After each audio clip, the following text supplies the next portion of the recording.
ماندہ عشق آخری قسط۔ فیروز بخت نے 1 سال تک وہ ہتھ کنڈے استعمال کیے کہ مال و زر کا ڈھیر لگا دیا اور اس نے 1 سال میں 1 لاکھ روپے کما لیے۔ 1 سال گزار کر وہ فرخندہ کے پاس واپس پہنچا۔ اپنے ساتھ جو کچھ لایا تھا اس سے برادری کے لوگوں کی آنکھیں کھل گئی اور انہوں نے فیروز بخت کو اپنی آنکھوں کا تارا بنا لیا۔ فرخندہ فیروز بخت کی باتوں اور طور طریق سے اندازہ لگانے میں کامیاب ہو گئی تھی کہ اب فیروز بخت کے پاس شرم و حیا نام کی کوئی چیز باقی نہیں رہی۔ وہ بہت خوش ہوئی۔ فیروز بخت نے فرخندہ سے پوچھا، فرخندہ حویلی سے مجھے پوچھتا ہوا کوئی آیا تو نہیں تھا؟ فرخندہ نے مسکرا کر جواب دیا، تجھے میرا آقا کہنے والا آیا تھا۔ میں نے اسے صاف صاف کہہ دیا کہ فیروز بخت میرے پاس آیا تو تھا لیکن دوسرے دن واپس چلا گیا۔ فیروز بخت نے مسکرا کر کہا، بہت خوب بہت خوب۔ فرخندہ کا دادا، باپ، ماں اور پوری برادری فیروز بخت سے بہت خوش تھی۔ دادا نے شاباش کہی اور پھر پوچھا، نوجوان تاجر، تو ہماری آزمائش پر پورا اترا ہے، اب فرخندہ تیری ہے، تو جب کہے شادی کر دی جائے گی۔ فیروز بخت نے جواب دیا، میں نے جو کچھ فرخندہ کی خاطر کیا اور میں اس مشکل ترین آزمائش سے فرخندہ کی محبتی کے سہارے گزرا ہوں، اس لیے یہ سوال فضول اور مذاق خیز ہے کہ فرخندہ کی شادی کب کی جائے۔ میں تو کہتا ہوں کہ ابھی اور اسی وقت، اسی لمحے۔ دادا ہنسنے لگا، اسی لمحے تو نہیں، اس ہفتے فرخندہ تیرے حوالے کر دی جائے گی۔ رات کو چاند پوری آبوتاب سے طلوع ہوا۔ وہ دونوں چاندنی رات سے لطف اندوز ہونے کے لیے اپنی محبت کی یادگار پر ہر اس جگہ گئے جہاں جہاں وہ دونوں 1 سال پہلے آ گئے تھے۔ چوتھے دن فرخندہ کی شادی کر دی گئی۔ پوری برادری میں بڑی خوشی منائی گئی۔ شادی کی پہلی رات فرخندہ نے اس کی آغوش میں ذرا سی آنکھ کھولی اور کہا، فیروز بخت، آج میں بہت خوش ہوں۔ میں ملک التجار فیروز بخت کی بیوی ہوں۔ اب میں حویلی میں رہوں گی، عظیم الشان حویلی میں۔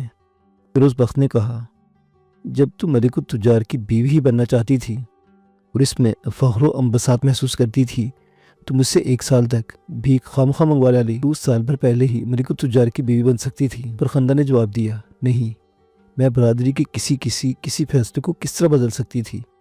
سے آزمائش برادری کا فیصلہ تھا اور یہ طے تھا کہ اگر تو نے یہ آزمائشی مرحلہ طے نہ کیا تو اب تک میری شادی کسی اور سے ہو چکی ہوتی۔ شادی کے تیسرے دن فرخندہ کے مجبور کرنے پر فیروز بخت اپنی حویلی کی طرف چل پڑا۔ اس وقت اس کے دل کی عجیب سی حالت تھی، وہ معلوم نہیں کیا کیا سوچ رہا تھا۔ دوری سے اپنی حویلی کی جھلک دیکھ کر اس کا دل زور زور سے دھڑکنے لگا۔ وہ حویلی کے پھاٹک پر اپنے گھوڑے سے اترا تو اس کا خیال تھا کہ حویلی کے دربان اسے دیکھتے ہی دوڑے دوڑے اس کے پاس آئیں گے، اس کے گھوڑے کی لگام پکڑ کر اس کے پیچھے پیچھے حویلی کے اندر داخل ہوں گے۔ پھر یکا حویلی کے اندر ہلچل مچ جائے گی اور حویلی کا ہر فرد، ہر شخص والہانہ اور بے تابانہ بھاگا بھاگا اس کے پاس آئے گا اور اس کی مفقود الخبری کی داستان سننے پر مصر ہوگا۔ لیکن یہ ساری فکر اور ساری خوش فہمی اس وقت دور ہو گئی جب 2 اجنبی چہروں نے اس کا راستہ روک کر پوچھا، اے شخص، تو کون ہے، کہاں سے آیا ہے اور کس سے ملنا چاہتا ہے؟ فیروز بخت کو بڑا غصہ آیا، بولا، اگر یہی سوال میں تم دونوں سے کروں، تم دونوں کون ہو، کہاں سے آئے ہو اور مجھ سے یہ فضول سوال کیوں کر رہے ہو، تو تم دونوں کیا جواب دو گے؟ دونوں اجنبیوں نے ایک دوسرے کو فکر و تشویش سے دیکھا اور ایک نے جواب دیا، حالانکہ تیرا سوال فضول اور بیکار ہے لیکن پھر بھی اس کا جواب دینے میں کوئی حرج نہیں، ہم دونوں اس حویلی کے دربان ہیں۔ فیروز بخت نے ان دونوں کو ذرا غور سے دیکھا، یہ بالکل نئے چہرے تھے، پرانے دربان کہاں چلے گئے؟ اس نے دونوں دربانوں سے پوچھا، تم دونوں یہاں کب سے دربانی کا فرض ادا کر رہے ہو؟ ایک نے جواب دیا، تقریباً 8-9 ماہ سے۔ فیروز بخت نے ڈرتے ڈرتے پوچھا، اس حویلی کا مالک کون ہے، اس میں کون رہتا ہے؟ دربان نے جواب دیا، ملک التجار وسیع احمد۔ فیروز بخت چکرا گیا۔ اسی وقت ایک طرف سے ستار نمودار ہوا اور آتے ہی فیروز بخت سے چمٹ گیا، میرے آقا، آپ آ گئے، آپ کہاں چلے گئے تھے؟ باخدا میں نے آپ کو معلوم نہیں کہاں کہاں تلاش کیا اور ادھر چند ماہ سے میں آپ کی طرف سے بالکل مایوس ہو چکا تھا۔ فیروز بخت کا دل بھر آیا، ستار کی پشت پر ہاتھ پھیرا، ستار میں کہاں چلا گیا تھا؟ یہ ایک لمبی کہانی ہے جسے پھر کبھی فرصت میں سناؤں گا، تو یہ بتا کہ وسیع احمد ملک التجار کس طرح ہو گیا اور یہ حویلی اس کے قبضے میں کس طرح چلی گئی؟ ستار نے دونوں دربانوں کی طرف دیکھتے ہوئے جواب دیا، میرے آقا، میں اندر آپ کی آمد کی اطلاع کر دوں، اس کے بعد آپ سے باتیں کروں گا۔ دونوں دربان ان دونوں کی باتیں حیرت و استعجاب سے سن رہے تھے۔ ستار اندر چلا گیا اور تھوڑی دیر بعد واپس آیا اور فیروز بخت کو لے کر اندر چلا گیا۔ وہاں کیفی اور نرجس نے اس کو ہاتھوں ہاتھ لیا اور دونوں نے سوالات کی بوچھاڑ کر دی، لیکن فیروز بخت نے صاف صاف کہہ دیا، میں اس وقت تک تم لوگوں کی کسی بات کا جواب نہیں دوں گا جب تک مجھے یہ معلوم نہ ہو جائے کہ وسیع احمد ملک التجار کب سے بن گیا اور تم لوگوں کی موجودگی میں وہ اس حویلی کا مالک کس طرح ہو گیا۔ نرجس نے جواب دیا، جب تو یہاں سے آئے بغیر احمد آباد سے آتے ہوئے راستے میں کہیں غائب ہو گیا تھا تو ہم سب نے کئی دن تک بڑا بے چینی سے تیرا انتظار کیا، پھر تلاش بھی کروایا، لیکن تیرا کہیں پتہ نہ چلا۔ تیری گمشدگی کی خبر عام ہوئی تو ہمارے حاسدوں نے سر اٹھایا اور ہمیں بے یار و مددگار سمجھ کر مال و دولت پر قبضے کی تدبیریں کرنے لگے۔ اس وقت ہم دونوں نے صلاح مشورہ کر کے ایک ایسی تدبیر سوچی جس پر عمل کر کے ہم نے اپنے سارے حاسدوں کو شرمندہ اور حیران کر دیا، اور وہ تدبیر یہ تھی کہ ہم دونوں نے تاجر وسیع احمد سے شادی کر لی۔ اس طرح تاجر وسیع احمد ہم دونوں کا شوہر بھی بن گیا اور ملک التجار بھی۔ اس طرح وہ اس حویلی کا مالک بھی ہو گیا۔ فیروز بخت نے تھکے تھکے لہجے میں پوچھا، میری عدم موجودگی میں آخر وہ کون سا حاسد اور بندردیش تھا جس نے اس حویلی، کاروبار اور مال و زر پر ہاتھ صاف کرنا چاہا؟ نرجس نے جواب دیا، نظام۔ اور اگر وسیع احمد درمیان میں نہ آ جاتا تو نظام اپنے مقصد میں کامیاب ہو جاتا۔ فیروز بخت نے افسوس سے کہا، تم لوگوں نے وہی سب کچھ کر ڈالا جو اس سے پہلے داؤد مرحوم نے کیا تھا، اور اب میں نے تم دونوں کی بابت یہ رائے قائم کر لی ہے کہ اگر تم دونوں مرد ہوتی تو یا تو کامیاب تاجر ہوتی، اور اگر تاجر نہ ہوتی تو کسی دربار میں جوڑ توڑ کرنے والی کامیاب سازشی ہوتی۔ نرجس نے جواب دیا، ہم دونوں مجبور تھے، اور اگر ایسا نہ کرتے تو آج یہ حویلی شاہی نظام کے قبضے میں جا چکی ہوتی۔ فیروز بخت نے بڑے دکھ سے کہا، بہرحال تم دونوں نے چالاکی اور عجلت میں مجھے کہیں کا نہ رکھا، اس حویلی میں امیری کی حیثیت ہوگی۔ نرجس نے کہا، اگر تو بتائے بغیر اتنے طویل عرصے تک لاپتہ نہ ہو جاتا تو کچھ نہ ہوتا۔ اب رہی بات کہ اس حویلی میں تیری کیا حیثیت ہوگی تو میرے پاس اس کا کوئی جواب نہیں، شام کو وسیع احمد اس کا جواب دے سکے گا۔ فیروز بخت نے پوچھا، وسیع احمد کے آنے تک میں یہاں رہ سکتا ہوں یا نہیں؟ نرجس نے جواب دیا، ضرور رہ، یا رہنے سے تجھے کون منع کر سکتا ہے؟ فیروز بخت اپنی حویلی میں مہمان کی طرح رک گیا۔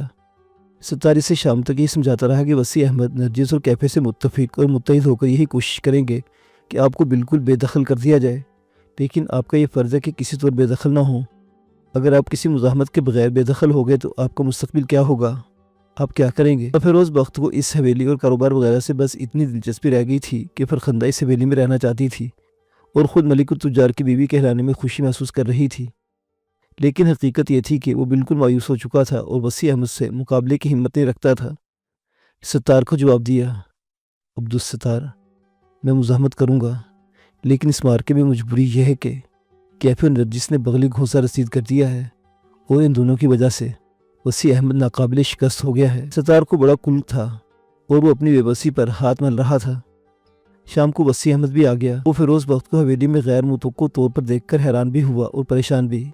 حقارت سے پوچھا، اسی حویلی میں کس نے داخل ہونے دیا؟ فیروز بخت نے جواب دیا، اپنی حویلی میں داخلے کے لیے میں اجازت کس سے لیتا؟ ہاں، تو نے جو چالاکی کی ہے اس کی میں داد دیتا ہوں، لیکن اب ہم دونوں کی بہتری اسی میں ہے کہ اس حویلی میں ہم دونوں مل جل کر رہے۔ وسیع احمد نرجس اور کیفے پر بڑا گرم ہو گیا، تم دونوں نے میری اجازت کے بغیر اسے اندر کیوں آنے دیا؟ کیفے نے جواب دیا، کیا یہ مناسب نہیں کہ لڑنے جھگڑنے کے بجائے مفاہمت کر لی جائے؟ میں شازیہ کی اس سے شادی کر دوں گی اور حسب سابق کاروباری امور میں دلچسپی لینے لگے گا، آخر یہ بھی تو ہمارے کاروبار اور مال و زر میں حصے دار ہے۔ وسیع احمد غصے میں ٹہلنے لگا، بکواس، ایک بھکاری سے تو اپنی بیٹی کی شادی کس طرح کر دے گی؟ یہ بھکاری ہے، یہ وہ فیروز بخت نہیں ہے جسے ملک التجار داؤد مرحوم نے اپنا بیٹا بنایا تھا۔ یہ دوسرا فیروز بخت ہے، بھکارن، فرخندہ کا شوہر، مالوہ اور اس کے مضافات میں 1 سال تک بھیک مانگنے والا فیروز بخت بھکاری۔ وسیع احمد کے اس انکشاف نے ہر ایک کو چکا دیا۔ فوری طور پر کسی کی بھی سمجھ میں پوری بات نہیں آئی۔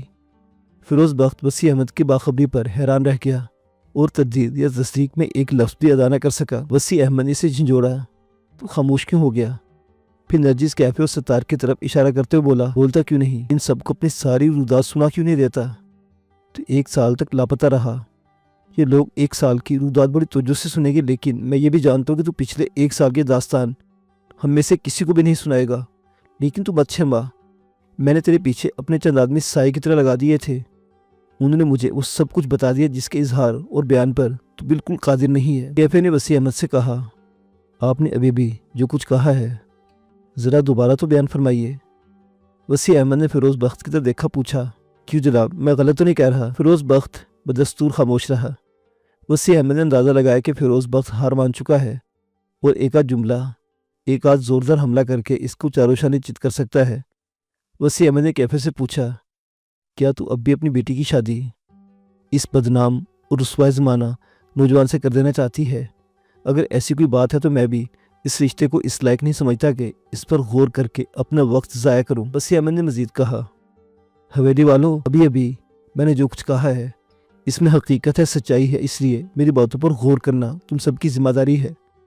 پھر فیروز بخش سے پوچھا، کیوں جناب بھکاری صاحب، کیا سارا کچا چھٹا بیان کر دوں؟ فیروز بخش نے خود ہی بیان کر دیا، اب جب کہ میری زندگی کا پچھلا سال اہانتوں، ذلتوں اور خواریوں میں گزر چکا ہے، اگر میں خود ان کا ذکر کروں تو شاید زیادہ مناسب ہوگا۔ کمرے میں گہرا سکوت طاری ہو گیا۔ فیروز بخش نے اپنی داستان عشق اور دریوزہ گئی سنا ڈالی، اور آخر میں یہ خبری بھی سنائی کہ اب اس کی فرخندہ سے شادی بھی ہو چکی ہے۔ کیفے نے غضبناک ہو کر دریافت کیا، تو شادی بھی کر چکا ہے؟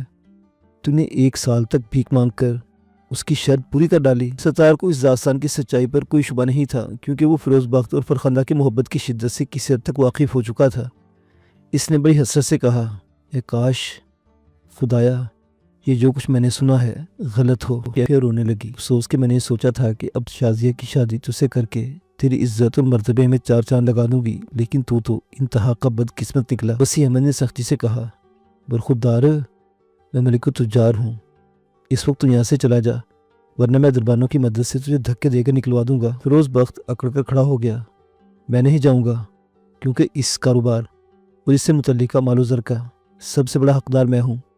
داؤد مرحوم نے مجھے ہر چیز کے 2/3 کا حقدار بنایا ہے۔ وسیع احمد نے اسے شانوں سے پکڑ لیا اور پیچھے دھکیلتے ہوئے کہا، کہاں کا حصہ، کہاں کا حق؟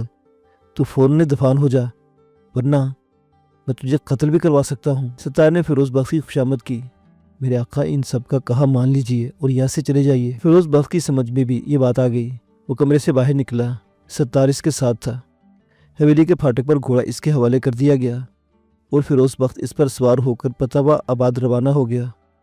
اس وقت اسے یہ ملال نہیں تھا کہ اسے حویلی، کاروبار، مال و زر اور جائیداد سب کچھ اسے چھینا جا چکا ہے، بلکہ صرف یہ ملال تھا کہ فرخندہ کی وہ سب سے بڑی خواہش کبھی پوری نہ ہو سکے گی۔ ایک یہ کہ وہ اب ایک شاندار حویلی میں نہ رہ سکے گی، اور دوسری یہ کہ اب وہ ملک التجار کی بیوی نہیں کہلائے گی۔ جب وہ قریب پتوا آباد میں داخل ہو گیا تو اسے پیچھے گھوڑے کی ٹاپیں سنائی دی۔ ایک نامعلوم شخص اپنے گھوڑے کو بھگائے لے جا رہا تھا۔ جب وہ بالکل قریب آ گیا تو فیروز بخش نے اسے پہچان لیا۔ یہ تو اپنا نظام تھا۔ نظام نے آواز دی، فیروز بخش رک جا، میں تیری مدد کو آیا ہوں۔ فیروز بخش نے اپنے گھوڑے کی لگام کھینچ لی۔ نظام، تو میری مدد کیا کرے گا؟ نظام نے جواب دیا، ابھی بھی ستار کی زبانی تیرے ساتھ وسیع احمد کی زیادتی کا حال معلوم ہوا، تو اس شاطر کا مقابلہ نہیں کر سکتا، لیکن اگر میرے مشوروں پر عمل کرے تو میں وسیع احمد کو وہ مزہ چکھا سکتا ہوں کہ زندگی بھر یاد رکھے گا کہ کس سے پالا پڑا تھا۔ فیروز بخش نظام کی چالاکیوں اور خود غرضیوں سے اچھی طرح واقف تھا۔ بولا، پہلے میں غور کر لوں، اس کے بعد کوئی فیصلہ کروں گا۔ اس جواب سے نظام کو بڑی مایوسی ہوئی۔ پوچھا، تو پھر کب جواب دو گے؟ فیروز بخش نے جواب دیا، 2-3 دن بعد۔ کہاں ملو گے؟ تیرے پاس خود ہی آ جاؤں گا۔ نظام منہ بنا کر چلا گیا۔ فیروز بخش کی عقل کام نہیں کر رہی تھی کہ وہ فرخندہ کو ساری بات کس طرح بتائے۔ اس نے بڑی کوشش کی کہ اپنے اندرونی کرب اور ذہنی مایوسی کو فرخندہ سے چھپائے رکھے، لیکن فرخندہ نے اس کے اداس چہرے کو بڑی آسانی سے محسوس کر لیا۔ پوچھا، سارا دن حویلی میں کیا کرتے رہے؟ فیروز بخش نے جواب دیا، مجھے اچانک اپنے سامنے دیکھ کر سب دنگ رہ گئے اور پھر اتنی خوشیاں منائی کہ اٹھنے نہ دیتے، بڑی مشکلوں سے پیچھا چھڑا کر آیا ہوں۔ فرخندہ کسی سوچ میں پڑ گئی۔ شادی کی بابت بتا دیا؟ ہاں بتا دیا۔ اس خبر نے ان سب کو اور زیادہ خوش کر دیا۔ وہ سب شکایت کر رہے تھے کہ اپنے ساتھ دلہن کو کیوں نہیں لائے۔ فرخندہ نے پوچھا، ان لوگوں نے یہ نہیں پوچھا کہ تو کہاں اور کس سے شادی کی ہے؟ فیروز بخش نے جواب دیا، ہاں انہوں نے یہ سوال بھی کیا تھا۔ تو پھر تم نے کیا جواب دیا؟ فیروز بخش نے زبردستی خوشی کا تاثر پیدا کرنے کی کوشش کی۔ فرخندہ، میں نے سوچا کہ اب کوئی بات راز نہیں رہے گی، اس لیے سب کچھ صاف صاف بتا دینا چاہیے، چنانچہ میں نے سب کچھ بتا دیا، ایک بات بھی نہیں چھپائی۔ فرخندہ نے کہا، اب تو ان سب کے چہرے اتر گئے ہوں گے؟ نہیں، وہ سب تو اس سے بھی بہت خوش ہوئے اور کہا کہ انہیں تو میری خوشی عزیز ہے، میں کہیں بھی شادی کرتا وہ خوش ہوتے۔ فرخندہ نے کہا، اگر یہ بات ہے تو کل میں بھی تیرے ساتھ چلوں گی اور اب اس حویلی میں رہوں گی۔ میں بہت خوش ہوں کہ اب میں ملک التجار کی بیوی کہلاؤں گی۔ اب اس کی اندرونی پریشانی اور ذہنی کرب اس کے چہرے پر بھی نمودار ہوا۔ بولا، نہیں، میں کل وہاں نہیں جاؤں گا، پھر کسی دن چلوں گا۔ فرخندہ تو پہلے ہی کھٹکی ہوئی تھی، اس سے اب یقین ہو گیا کہ فیروز بخش کے معاملات بگڑ گئے ہیں اور وہ یہ کہ جھوٹ بول رہا ہے۔ پوچھا، پھر میں تیرے ساتھ حویلی کب چلوں؟ فیروز بخش نے جھنجھلا کر جواب دیا، فرخندہ، فضول کے سوال جواب مجھ سے تنگ نہ کر، میں خود جس دن مناسب سمجھوں گا تجھے حویلی لے جاؤں گا، آخر حویلی میں جانے کی جلدی بھی کیا ہے؟ فیروز بخت پوری رات جاگتا رہا۔ رات کی تاریکی، سناٹے اور تنہائی نے اسے بہت زیادہ فکر مند کر دیا، اور وہ یہ سوچ سوچ کر پریشان ہو رہا تھا کہ فرخندہ کو حویلی میں کس طرح لے جائے گا، اور اگر نہیں لے جا سکے گا تو اس کا سبب کیا بتائے گا۔ دوسرے دن دوپہر کے بعد فیروز بخت کو تلاش کرتا وہ 17 بھکاریوں کی بستی میں پہنچ گیا اور فیروز بخت کو مشورہ دیا کہ وہ نظام سے گٹھ جوڑ کر کے وسیع احمد کا مقابلہ کرے۔ لیکن اس وقت برادری کے سرپنچ اور فرخندہ کے دادا کی طرف سے بلاوا آ گیا۔ برادری کے پنچوں کو اپنے آدمیوں کا انتخاب کرنا تھا جو بھیک مانگنے کی سالانہ دوروں پر مالوا، برہانپور، گجرات اور اجمیر بھیجے جانے والے تھے۔ اس مجلس میں اسے یہ خبری سنائی گئی کہ پنچوں نے اتفاق رائے سے اسے بھی اپنی مجلس عاملہ کا رکن بنایا ہے۔ چند گھنٹوں کی مشاورت کے بعد 4 افراد پر مشتمل 4 جماعتیں تیار کر لی گئی۔ اس موقع پر فیروز بخت نے برادری کے سرپنچ سے درخواست کی۔ میں برادری کے سرپنچ اور پنچوں سے یہ درخواست کروں گا کہ وہ 1 سال کے لیے مجھے ایک موقع اور دیں تاکہ میں اپنے اس نئے خاندان میں زیادہ لائق اور مؤثر شمار کیا جا سکوں۔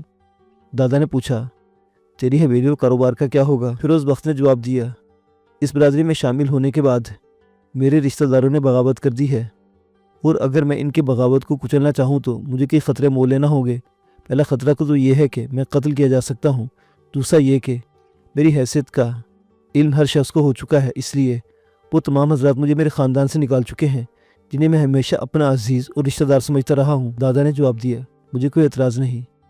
فیروز بخت نے اپنی صفائی میں مزید کہا، اور پھر یہ کہ جب میں اس برادری کا ایک فرد بن چکا ہوں، مجھے 2 گھوڑوں کی سواری نہیں کرنی چاہیے۔ جب تک میں نے بھیک نہیں مانگی تھی اس کی افادیت اور گہرائی سے واقف نہیں تھا، لیکن اب میں پختہ ہو چکا ہوں اور شاید میں اس برادری کے لیے زیادہ سودمند ثابت ہوں گا۔ دادا نے کہا، تیری مرضی، پہلے تو مالوا گیا تھا، اب برہانپور چلا جا۔ فیروز بخت نے خوشی میں جواب دیا، میں اپنے موجودہ پیشے کی افادیت اور تقدیس سے واقف ہو چکا ہوں، اس لیے اس پیشے سے مستقلاً وابستگی کو کسی دوسرے پیشے پر ترجیح دوں گا۔ پنچوں نے فرتے خوشی میں نعرہ تحسین بلند کیے اور تالیاں بجائی۔ دادا نے کہا، مجھے اچھی طرح یاد ہے کہ پہلے بار تو نے ہمارے آبائی پیشوں کو کتنی بری نظر سے دیکھا تھا، لیکن میں جانتا تھا کہ ایک نہ ایک دن ہمارے آبائی پیشے کی تقدیس اور فضیلت تجھ پر ظاہر اور ثابت ہو کر رہے گی، اور مجھے خوشی ہے کہ وہ دن 1 سال کے اندر ہی آ گیا۔ پنچوں کے فیصلے کے بعد 7 دنوں کے اندر ہر ٹکڑی کو اپنے اپنے سفر پر روانہ ہو جانا تھا۔ اس بار فیروز بخت کو برہانپور جانا تھا۔ اس نے برہانپور جانے سے 2 دن پہلے نظام سے ملاقات کی۔ نظام اسے دیکھتے ہی بشاش ہو گیا، کیونکہ اسے پورا یقین تھا کہ وہ فیروز بخت سے مل کر وسیع احمد کے خلاف جو جنگ کرے گا، اس میں کسی کی جیت ضرور ہوگی، جس سے نظام کو اپنا مستقبل سنور جائے گا۔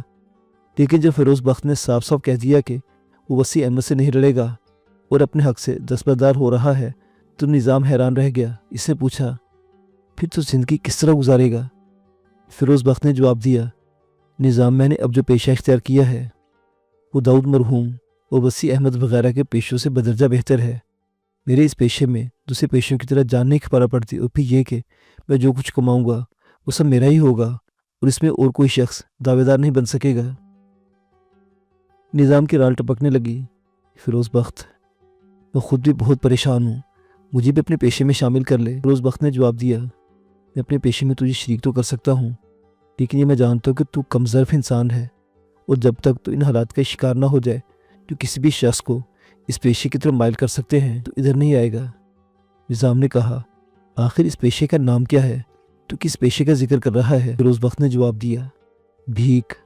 میری طرح گوتم بدھ اس کے پیروں کی طرح تو بھی بھکشو بن جا، اور پھر اس پیشے کی افادیت کے مزے لوٹ، کم محنت زیادہ دولت، مزے ہی مزے۔ نظام کو شبہ گزرا کہ فیروز بخت غالباً پاگل ہو گیا ہے، اور یہ پاگل پن وسیع احمد، کیفیہ، نرجس اور ان سے متعلق لوگوں کی زیادتی اور ناانصافی کی وجہ سے طاری ہوا ہے۔ فیروز بخت نے جواب کا انتظار کیے بغیر واپس جاتے ہوئے کہا، میں جا رہا ہوں، اللہ نے چاہا تو 1 سال بعد ملاقات ہوگی، اس 1 سال میں تو کسی نتیجے پر ضرور پہنچ جائے گا۔ فیروز بخت اپنی برادری میں واپس پہنچا، اور 2 دن بعد وہ ٹکڑی کے ساتھ برہانپور چلا گیا۔ فیروز بخت کی پوری برادری بہت خوش تھی، کیونکہ اس نے برادری کے آبائی پیشے کی عظمت اور تقدیس کو عملاً اقرار کیا تھا۔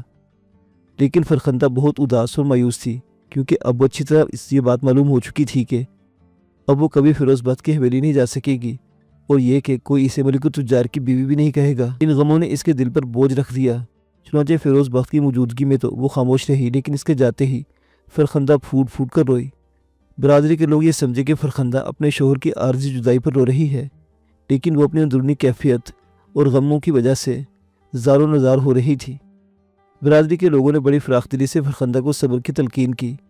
فرخندہ نے اس وقت کو دکھاوے کا صبر کر لیا، لیکن بعد میں جب تنہائی میسر آئی تو بستر میں منہ چھپا کر خوب روئی۔ معزز سامعین و ناظرین، اس داستان کی تیاری میں ان ماخذات سے مدد دی گئی: آئین اکبری، ابو الفضل، دربار اکبری، مولانا محمد حسین آزاد، منتخب التواریخ، ملا عبد القادر جیلانی، ہند کی معاشی حالت، WH مورلینڈ، معاشی حالت، ہند تا اکبر تا اورنگزیب، WH مورلینڈ۔ معزز سامعین و ناظرین، آپ کو یہ داستان کیسی لگی؟ اپنی آراء کا اظہار کمنٹ باکس میں ضرور کیجیے گا۔ اللہ حافظ۔ اب آپ کو ملیں گے کسی نئی داستان میں۔